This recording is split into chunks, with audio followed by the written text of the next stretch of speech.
welcome to The Rundown, episode number 2. This week on The Rundown, we're going to be talking about AI policy in education. Are we keeping as up to date as quickly as artificial intelligence is? And the commodification of healthcare. What do we think about Apple getting into the business of healthcare, specifically when it comes to Apple AirPods Pro 2? I have two fantastic guests, and I'm excited to get this conversation started. Welcome to The Rundown.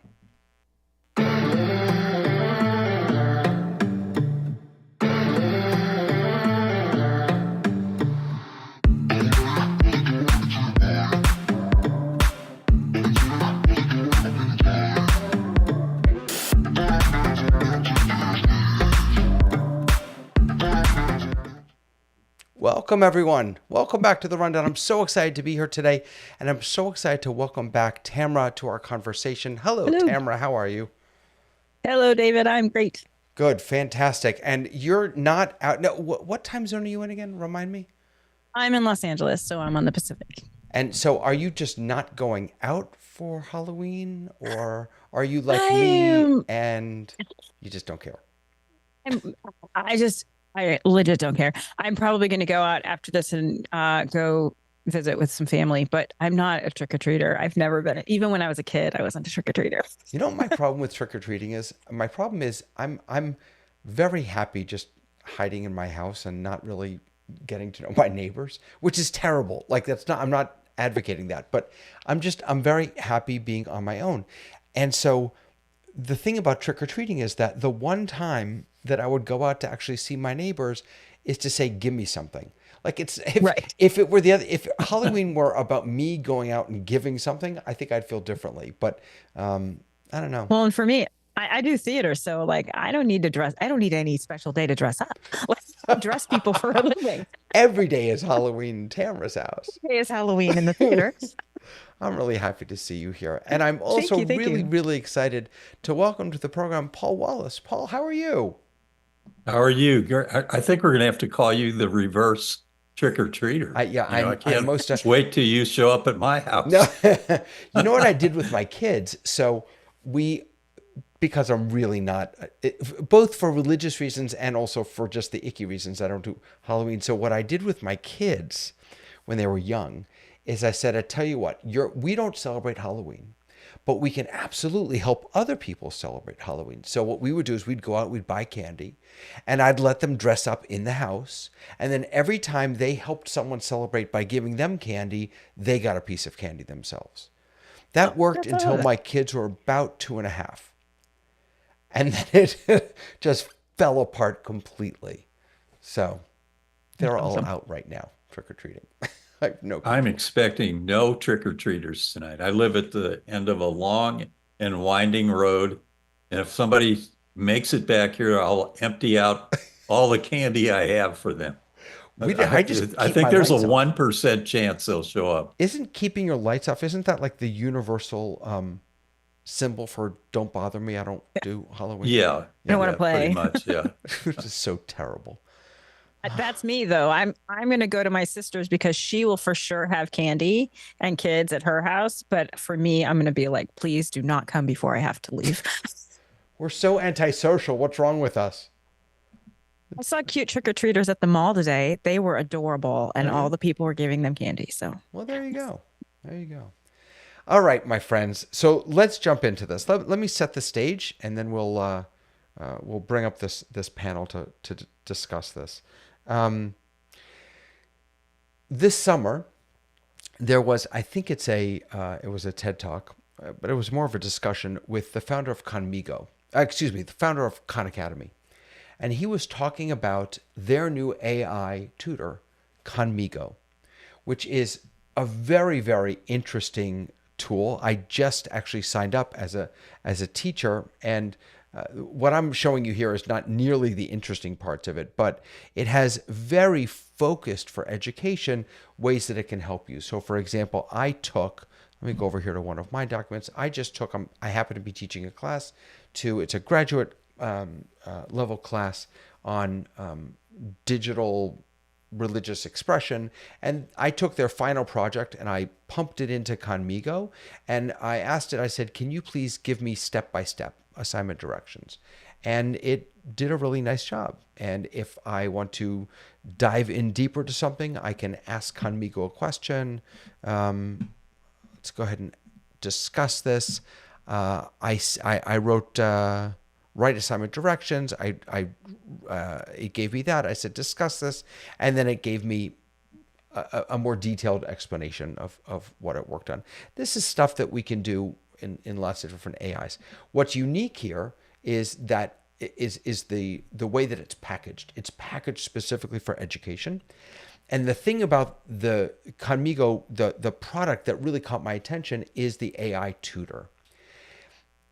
And then I started doing a little research. And one of the things that a lot of people have been talking about is how our the AI policies that all of our schools wrote, our universities, our secondary schools even, the policies that they all wrote were obsolete about 3 days after they wrote them, because of the pace at which AI is evolving. So let me just start with this, and I'd love to hear from both of you on this. Where have you seen AI, either in ways that you're using it for teaching or in schools or universities? Where are you seeing this being used? Where are you seeing it being challenged? What have you heard about AI policy in education and the state of that affair right now? Tamara, let me pick on you first. So I come out of a K-12 teaching background, and I haven't been in the classroom for full time since 2015. So I'm way behind, but I was always the more techie person. So I reached out to my teaching friends in K-12, actually K-16, and I said, "Hey, what is your AI policy?" And a bunch of people don't have one, not surprising.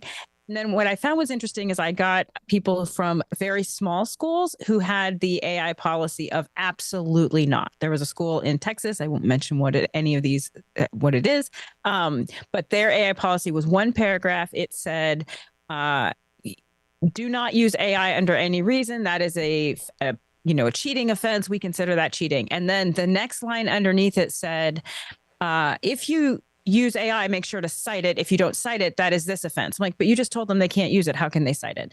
And then it was mixed in with this one paragraph policy with anything offensive is not allowed in our school. And so I started just pumping in like, what are AI policies? And what I found, I put in the big university, I put in Harvard, and it's a whole system of things. It literally tells them, gives teachers the language. If you have a loose AI policy, if you have a tight AI policy, if you have a medium one, they have pages and pages of information that is ever evolving, and it encourages their teachers to use it. So, and does that mean Harvard? People tend to fall in the, I want to use it or I don't want to use it. Does that mean Harvard I'm muted. Sorry. Does that mean Harvard as a school doesn't have a unified policy? Their policy seems to be what I found in a lot of my professor friends came back and said, if they're in a mid to like a high public school university, like a bigger university, a lot of the policy is it's professor's choice. And so, but Harvard, and I also looked up like USC, I looked up UCLA, like some of the bigger universities, particularly ones that are doing work in AI, that are doing research and are kind of on the cutting edge of figuring this out. They tended to have a policy that was like, we encourage everyone to use AI, but we also recognize that there are ethical problems with it, and that there are, that there are lots of different problems with it, but we're encouraging you to both use it, but then also be with what's comfortable for you. And so they gave different examples of what might be comfortable and what you might put into your syllabus depending on how you personally felt about it. So, Paul, let me ask you, I just want to pick up on what Tamara, you just said about there could be a lot of problems with it. Do you have a sense, Paul, of what might some of the problems be with using artificial intelligence, or I shouldn't say using it in education, but allowing students to take advantage of artificial intelligence in education? I think the main issue would be if it's not structured and based on a solid foundation, it could be troublesome for students, and education is fairly slow to respond. My most recent experience with an educational institution was the University of Texas. I lived near Austin, Texas. We had a condo right next to the campus, and they're going all in. UT's going all in on the skills required. They're going like Python and ensemble techniques and model tuning and deep learning with neural networks, NLP, natural language processing. And I think that it's going to be critical to get a solid foundation and basis. Without that, it's hit or miss. There's so many different swirling trends and things going on now. It's really hard to keep up with. And all of these tools, they all say, AI tends to make mistakes and get it wrong. So there's, especially in an educational institution, to be aware of the fact that the tool that you're using isn't perfect. Although I can't really think of a tool that is perfect. That one of the when ChatGPT first came out, and by the way, I think it's really important to acknowledge that the days of people not knowing about large language models, they may not know that language, but the days of folks not knowing about ChatGPT and things like that are over.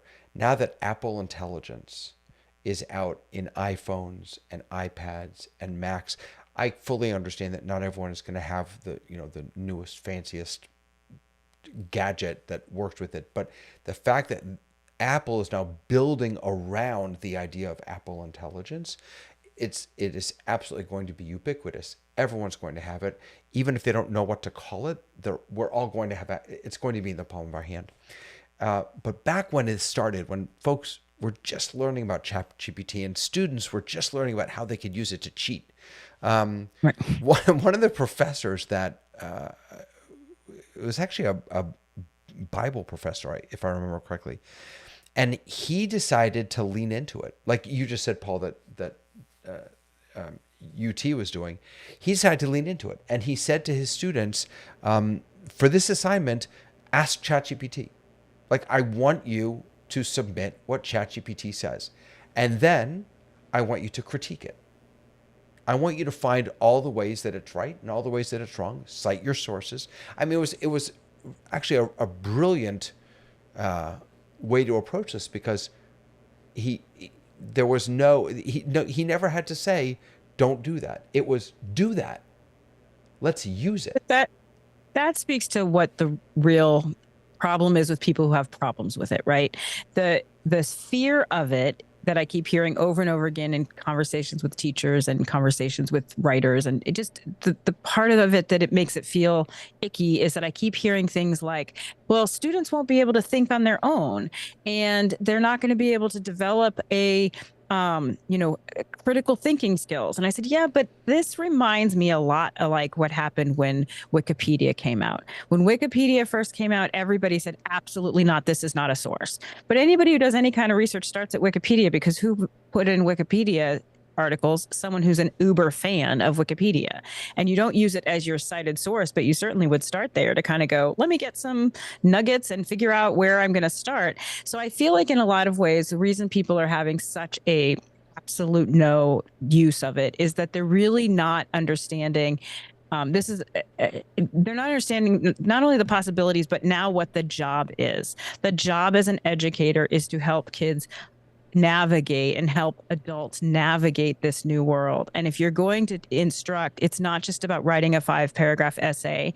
And, as an English teacher, I get it, but that is not only what that will not develop people's skills. And the idea that people are cheating, and that's a problem, because they're like, well, students will just cheat, speaks to a bigger issue. The truth of the matter is, cheaters cheat because they can't do it any faster. And so that's part of the problem, is that if your students don't know how to do something, then they're going to cheat because it's faster. But if they knew how to do it, they would just do it. And so that's kind of one of the the questions that we have as educators, that we have to say, well, what is it that is making students choose one or the other?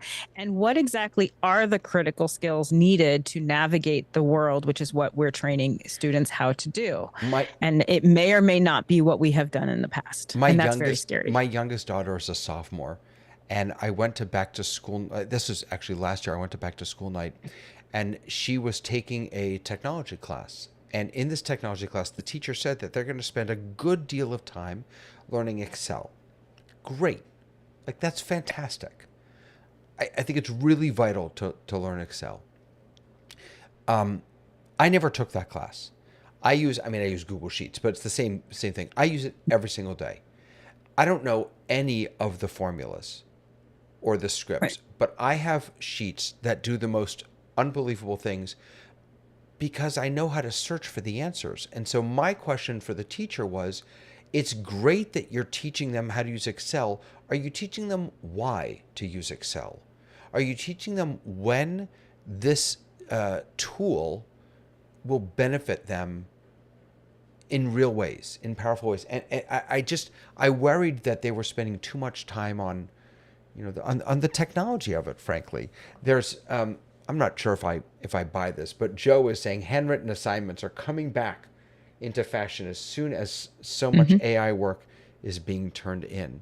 What is you mentioned before, Tamara, something about a turn it in dot what is that? So for several years, most high school and college students turn their papers in through a software program called turnitin.com. And what Turnitin does is it will tell me as an educator, hey, your first period student, so and so, their paper's shockingly similar by 80% of Really?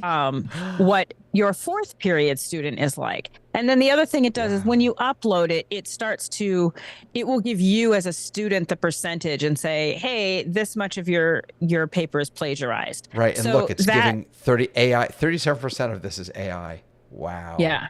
So now Turnitin has, where lots of schools have said, hey, use Grammarly that to check to spell check or use Microsoft to spell check. Well, now AI is so ubiquitous in all of these programs that Turnitin is flagging a lot of people who just used the spell check, didn't use any of the AI sources at all as plagiarized work. And that's, challenging some of the policies that people have because you really can't tell.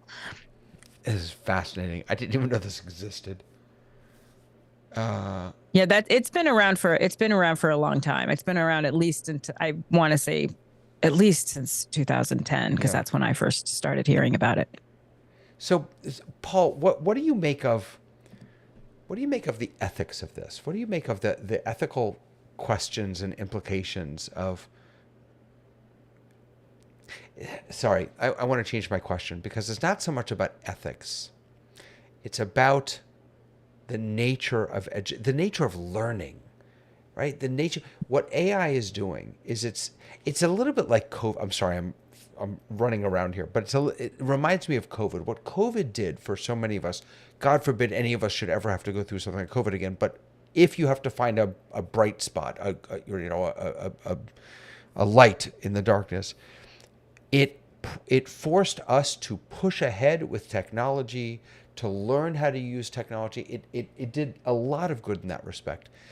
AI is forcing us to think differently about education, I think. Yeah, the demand is that there are going to be 97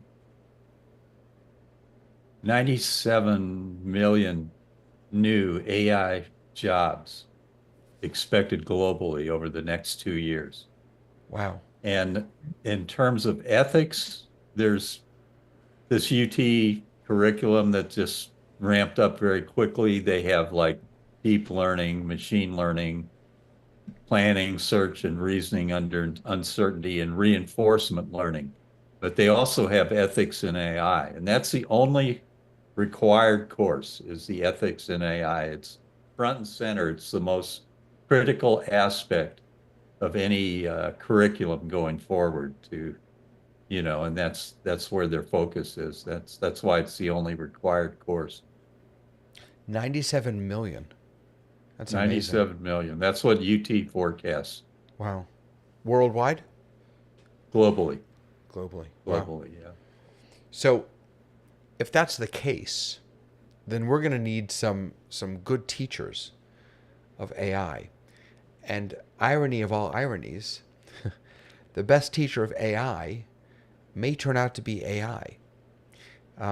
John Snyder, over in the office hours community, put a fascinating study from Research Square into the Discord. It was called AI Tutoring Outperforms Active Learning. And I'm not going to bore you with all the details, but here's the bottom line. I'll bring you to the results. Hold on, here it is. Time on task. Wait, where is it? I just had it here. Okay, this is showing how they actually did it. Oh, it's giving me all this. I just wanted to get to. I want to get to the end. Where is it? Oh, well, I'll find it for you.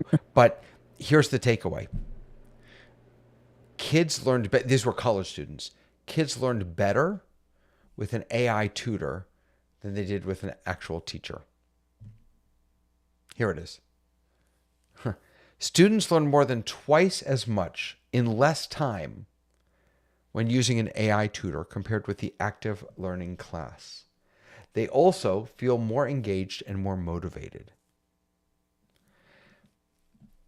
The best AI tutor, the best teacher of AI may end up being AI itself. So this, for me, raises a bunch of questions about the role of the teacher. I remember talking, God, it was back in the 80s, I guess, about personalized learning and how vital it is to be able to attend to every individual child's unique learning styles and needs.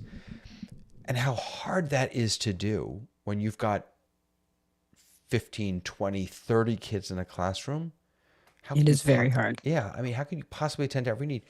But with AI, in the same way that ChatGPT can consume a book in a matter of nanoseconds and spit out a summary or spit out discussion questions, an AI tutor presumably could personalize a lesson for a child and help guide that student in their learning far better than a teacher ever could.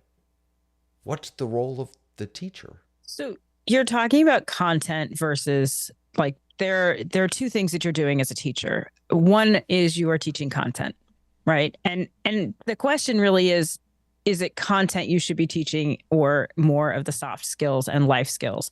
The amount of teaching that happens in any classroom with a teacher in teachable moments throughout the day of how to get like K-12 education is partly content, and that's what they're tested on. But it's also partly helping kids learn how to be humans, right? And go from being, completely dependent on people to being able to be independent. And I was lucky. I started teaching pre-K, kinder, first grade, and ended my career teaching pre-K, kinder, first grade. And I literally went up the steps. So I had the same cohort of students, thousands of students, all the way through my last full-time was teaching 9th through 12th grade.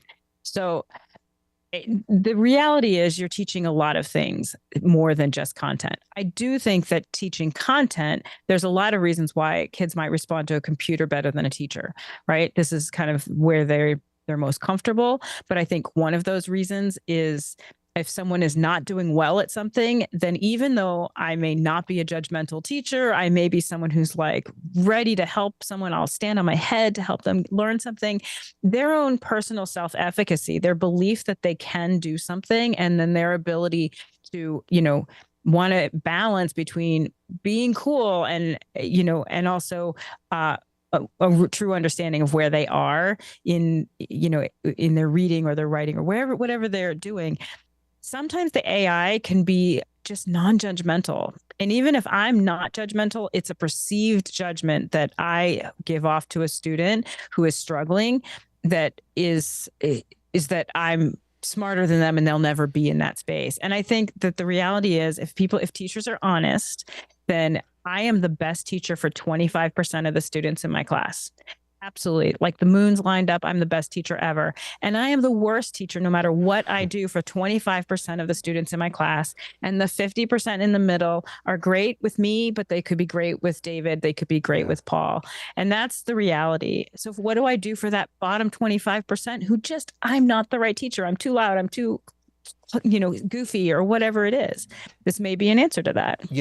One of the big critiques of AI that I hear all the time is how it can't feel, it can't emote, right? It doesn't have, that's what makes us human.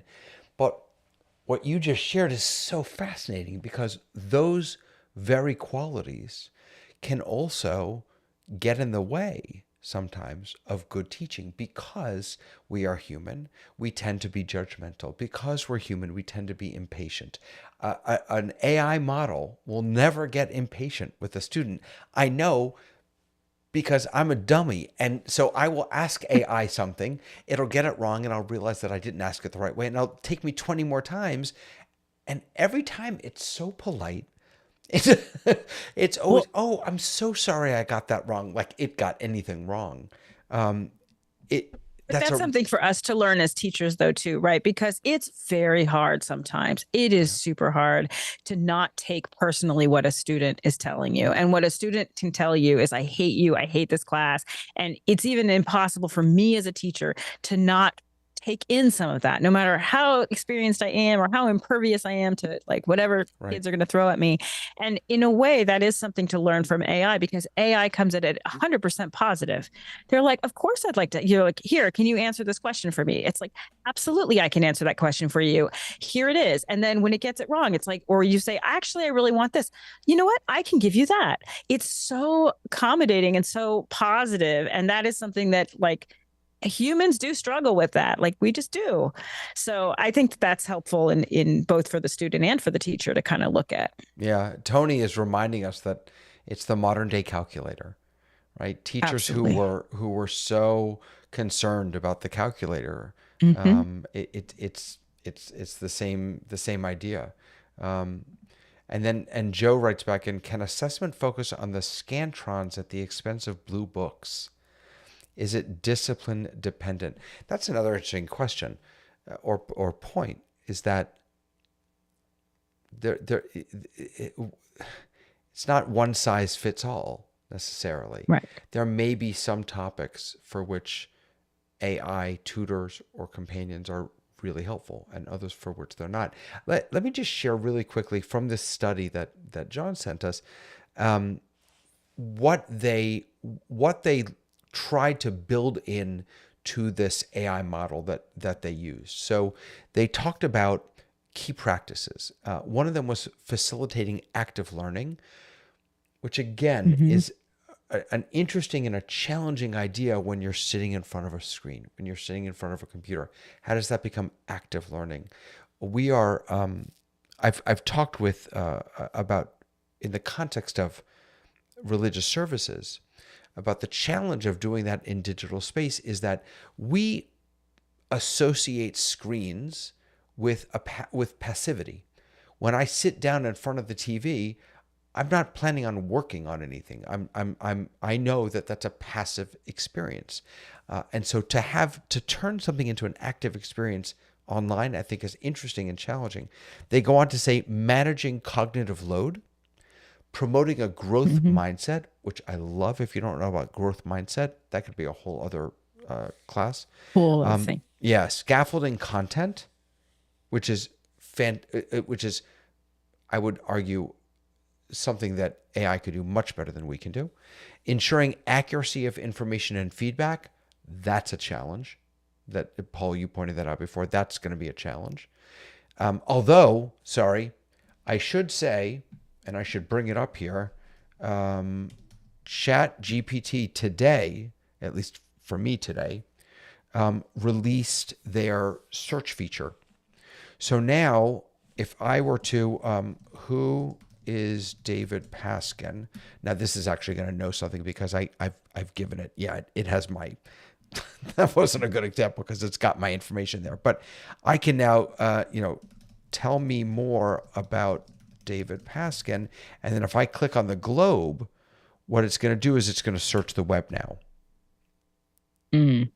Right. So now instead of just using LLM, it's actually searching the web, and it's giving it's finding all of my websites. So it's not very interesting, but you get the idea. So I wonder if the challenge of information being correct, if we may be on the road to getting a little better at that.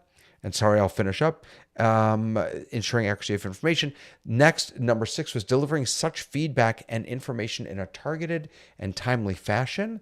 And then finally, allowing for self-pacing, which of course is what online learning is fantastic at. Asynchronous learning is that's what it's for. It's allowing students to go at their own pace.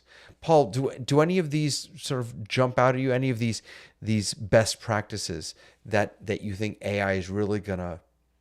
It's built, it was built for that kind of work. Yeah, it's kind of a right now.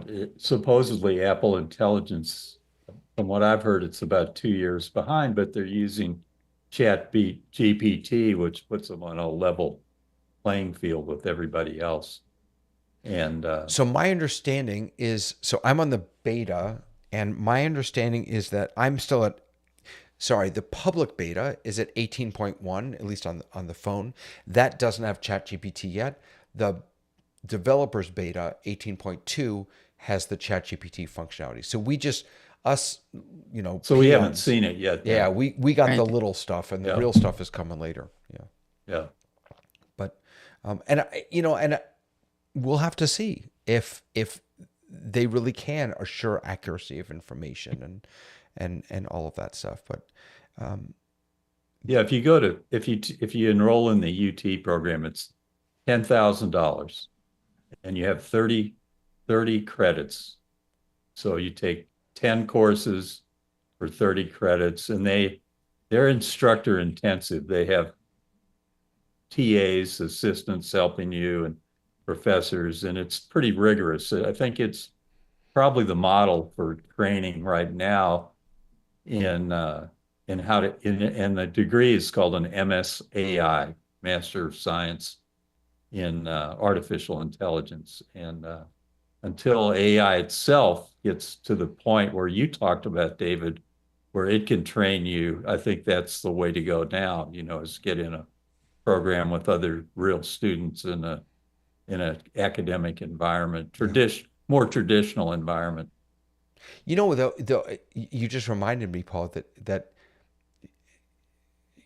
because I'm trying to think of myself going to a program like, I mean, I could never survive in a program. You know what the irony of all this is? My brother did his postdoc in artificial intelligence like 20 years ago.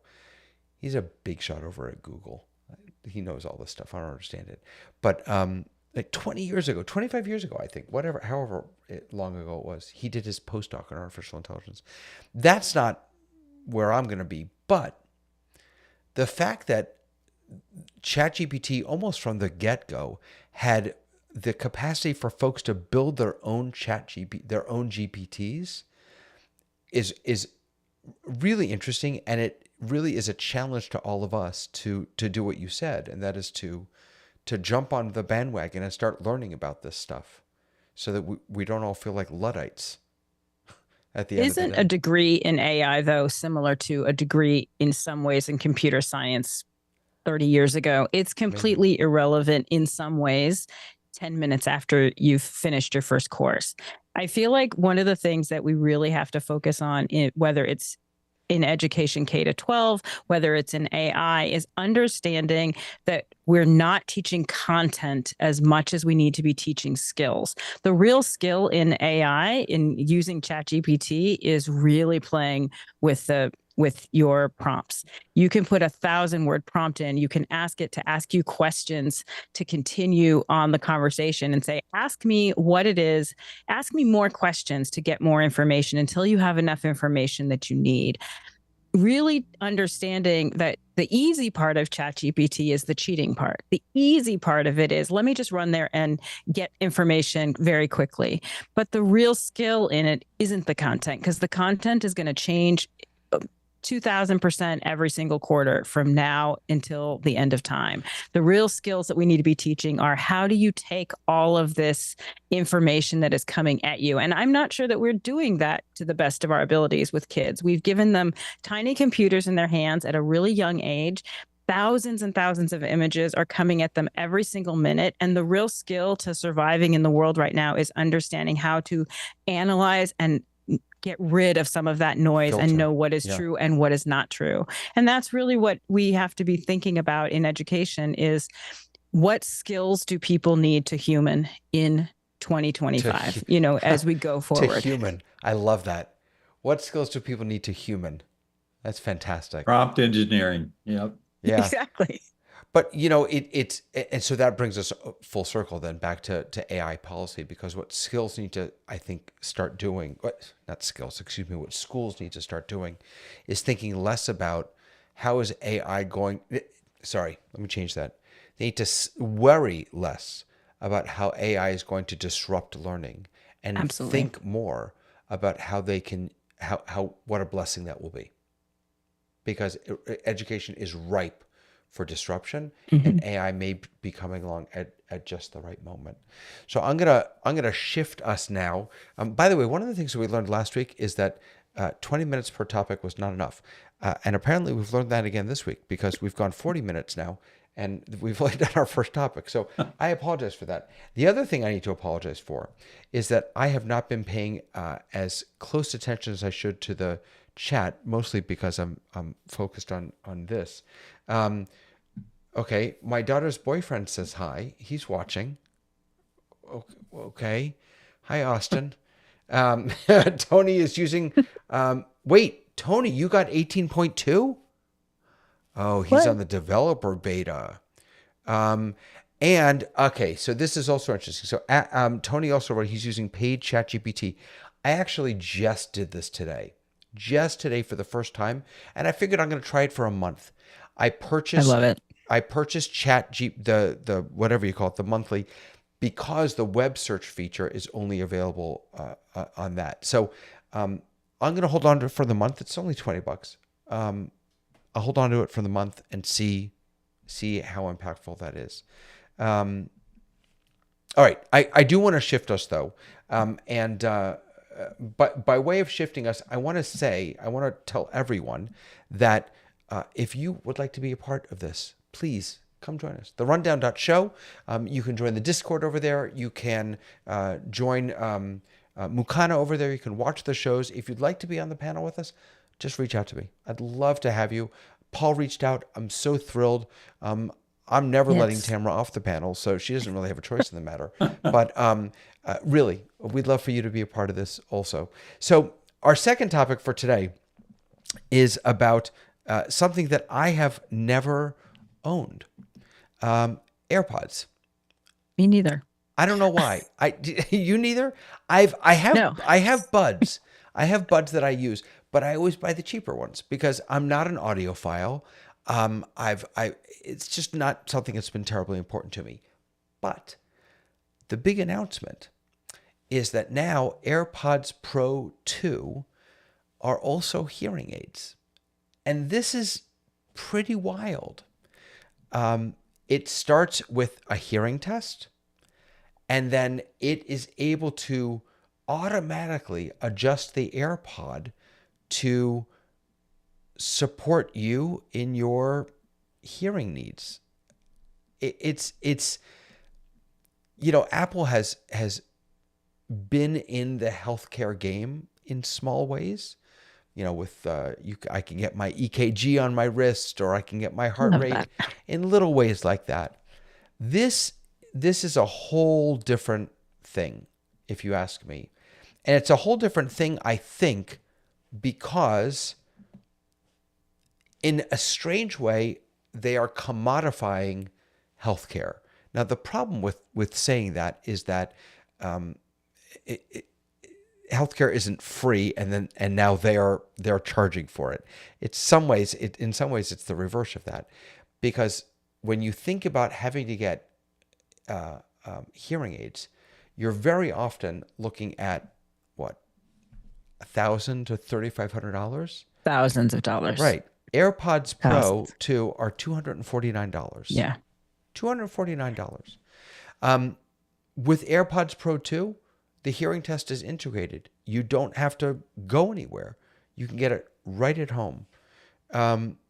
There's a lot of folks who I think are, just like many, are uncomfortable with their gray hair. I'm not, I don't care. They're uncomfortable with the idea of wearing something and it being visible. Well, AirPods, apparently, except for Tamara and I, the entire world wears AirPods. They're ubiquitous. Everyone knows them. And if you're wearing them, that does not mean that you have a hearing problem. It means that you are an Apple fan person. And of course, there are advanced features. It's not limited to assisting with hearing.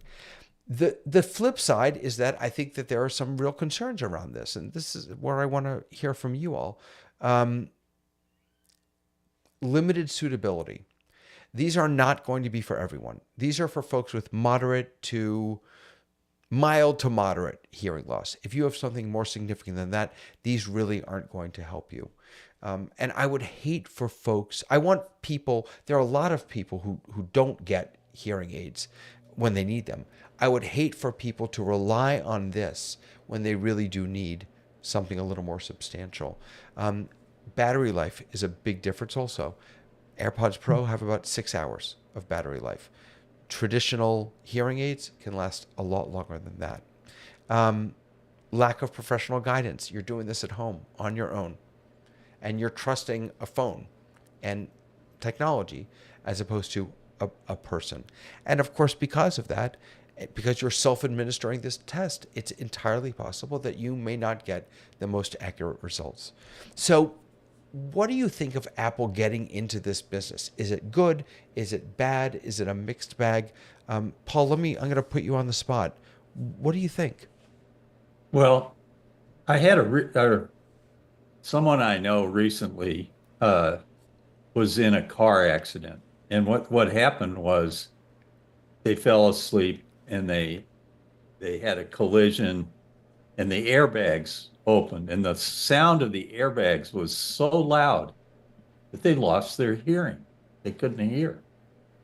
And so I was in a video call with them, and they had the Apple earbuds, and they were able to hear me perfectly. And this was like a day or two after, and as an interim step to recover your hearing, they're right there. You can hear with these. They work.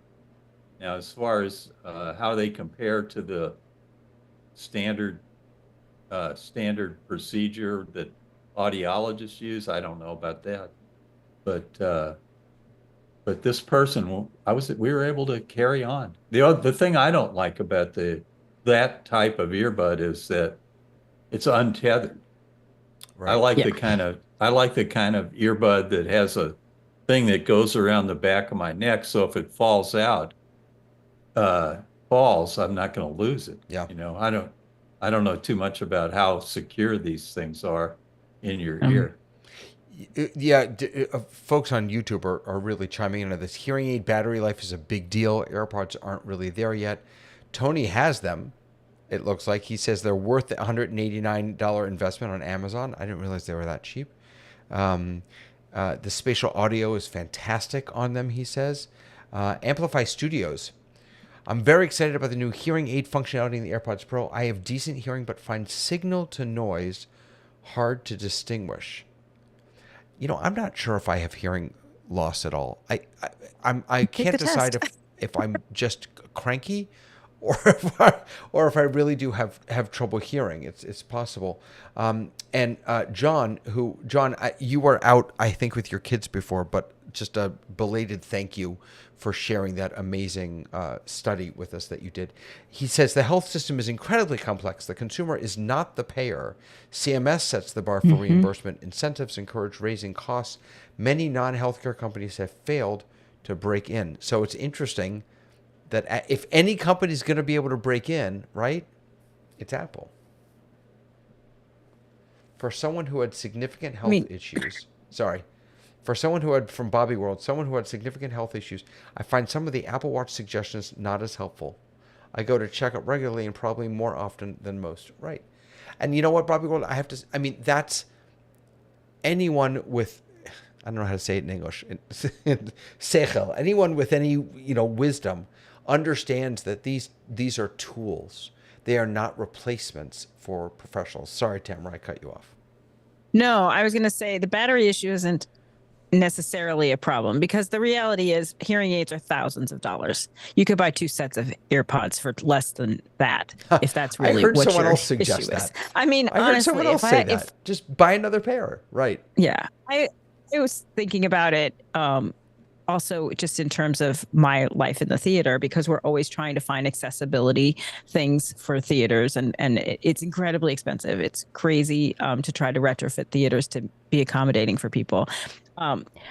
For me, this gives access, and I think if it pushes healthcare companies to rethink how easy it is to get hearing aids. I'm helping someone get hearing aids right now, and I can't tell you how many doctor's appointments it is, how many things. So in that interim time, he can't hear. His hearing aid was broken. He can't get it repaired. So I think that the healthcare industry, like many of our big industries, it's a tough thing to navigate, even under the best of circumstances. So if this is allowing some people to hear who wouldn't, they wouldn't go to the doctor, they wouldn't go through this process, or they don't have the money to go through that process, then for me, I love the idea that there's a possibility that something mainstream would push for healthcare to rethink how they operate. I do worry a little bit that this isn't Apple's main lane. What I mean by that is, we spent an inordinate amount of time in the office hours community, making tools do things they weren't meant to do. Making Zoom become a production platform, and which of course now it can be, but that wasn't the original idea. We were all hacking.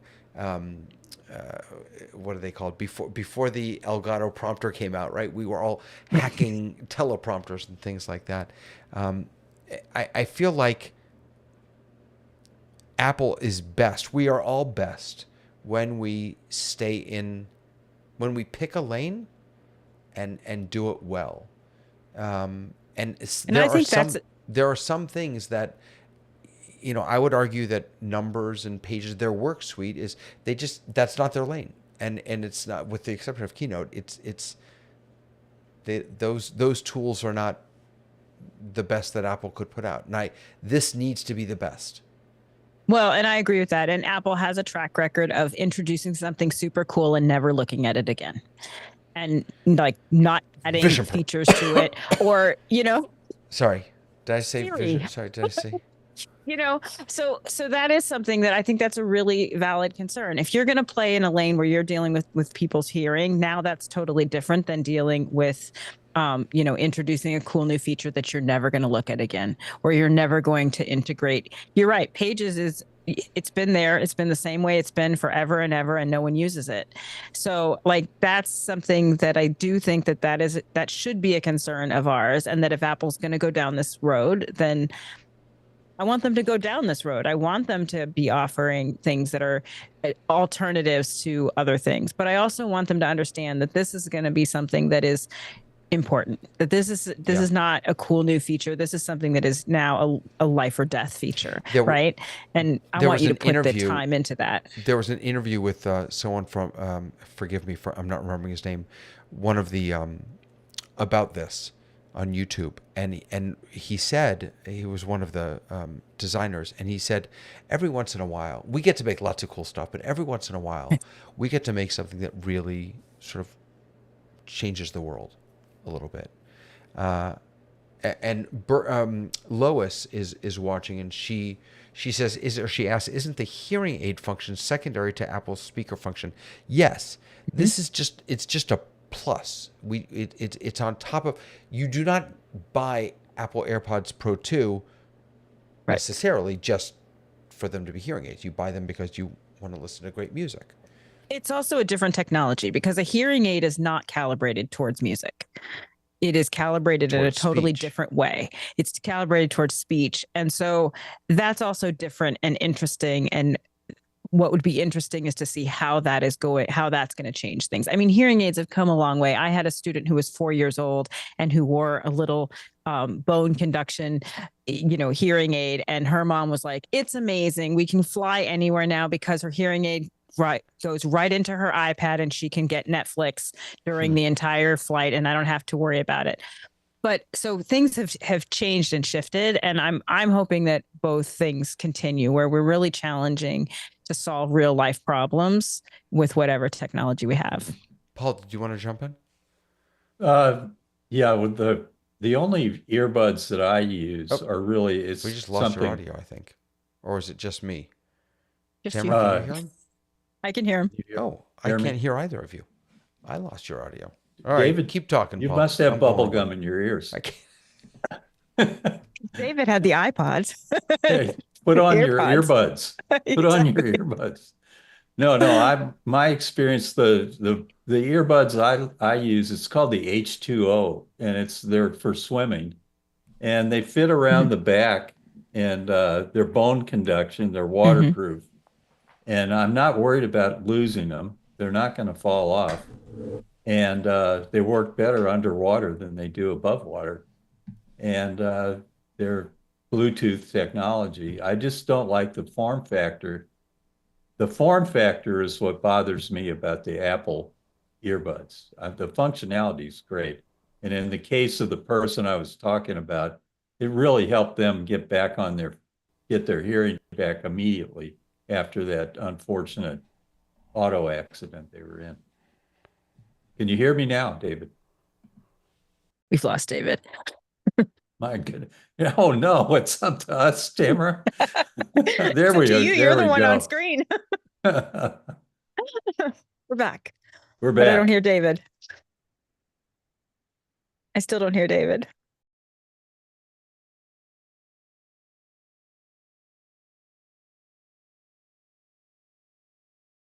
I mean, I tend to use Beats or something that is like bulky and crazy because I want Can you people to hear me now? know that they can't talk to. We hear you Yes, now. You all we right? hear you. We're back. We God we were almighty. doing filler just I then. know. I'm Right. so sorry. You know what's funny is that before the show, Tamara was telling me that sometimes her Streamer X kind of, that's what I'm using. My earbuds just, I mean, not my earbuds. That would have been funny actually if I was using AirPods. No, my monitor just, so I just put it on speaker. I apologize for that. Keep talking. Go ahead. I've never used them for the same reason, the form factor, but also the Apple earbuds, wired or otherwise, really hurt my ears. I have teeny tiny little ears, and I know the newer ones are softer and mushier, and I just have not bought into it, partly because one, I'll lose one of them on a subway train and they would just be gone. That would be me for sure. And so I just never got them. I like the idea of them, but my initial reason is, why would I pay that much money for something that absolutely I get 20 minutes before my ears start hurting? Yeah, the form factor thing. Several years ago, I was going to this event in Austin called Carnival. And I was going into the event and I had just got these two earbuds similar to the Apple product. You know, they fit in your ears. And what do you know?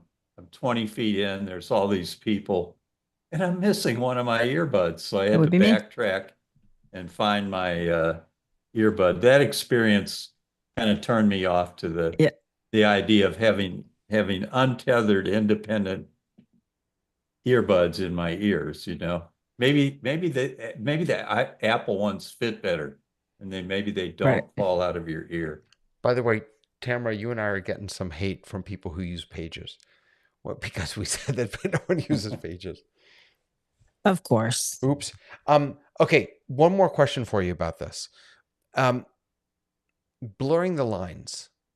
We're now officially blurring the lines between medical devices and lifestyle products. You know, I think about when not the AirPods, but the what are they called? The earbuds. What were they called? Just the white the wired ones. What were those called? Were they just Oh, I don't remember. They Apple were painful. earbuds? I don't remember. But I mean, the iconic commercials where it was these silhouettes with just the white, I mean, Mhm. these are fashion and consumer. And what do we make of blurring those lines? Are we okay with that? Are people going to start blinging out their medical devices? I don't Would we think be so. against that? Like to me, it's like if it normalizes and makes it so that it's okay for people if they're going to start blinging out hearing aids and we make it normal that it's okay that people have hearing issues, then I would not have a problem with that.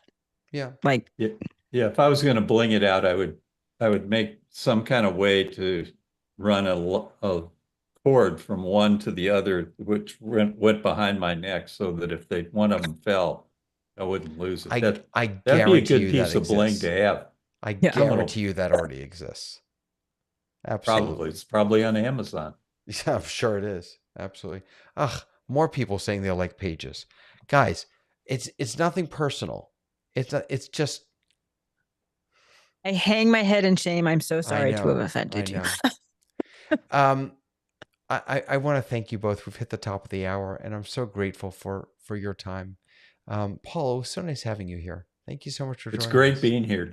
I really enjoyed it. Thanks for the opportunity, David. Super fun. And by the way, Lois, and she's absolutely right about this. I wish I had remembered this, is saying that people already bling out their walkers and wheelchairs, and she's absolutely right. Mm-hmm. In fact, that's kind of a big thing. My mother-in-law and father-in-law, they have that also. They do that also. You're right. Right. Thank you. Um, wow, we got tossed under the bus as hate because we like a product. No, no, no. They weren't really hating on us. And yes, I love Pages also. I don't ever use it. I love Pages.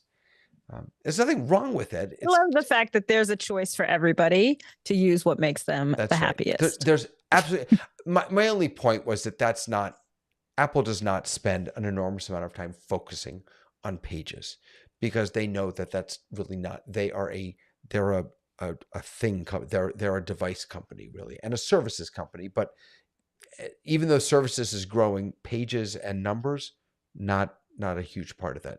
Those services, at least not yet. Having said that, there's a lot to be said for when you buy a computer, you've got everything you need right there. It's all pre-installed. Absolutely. There's something to say for that. But I digress. I'm so grateful to you, Paul, for being here. Tamara, so lovely talking with you again. We will I be love back being here. next Thursday at 9 p.m. Eastern, 6 p.m. Pacific.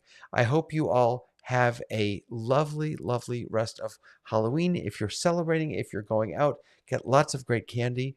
And we'll look forward to seeing you next time on The Rundown. Bye.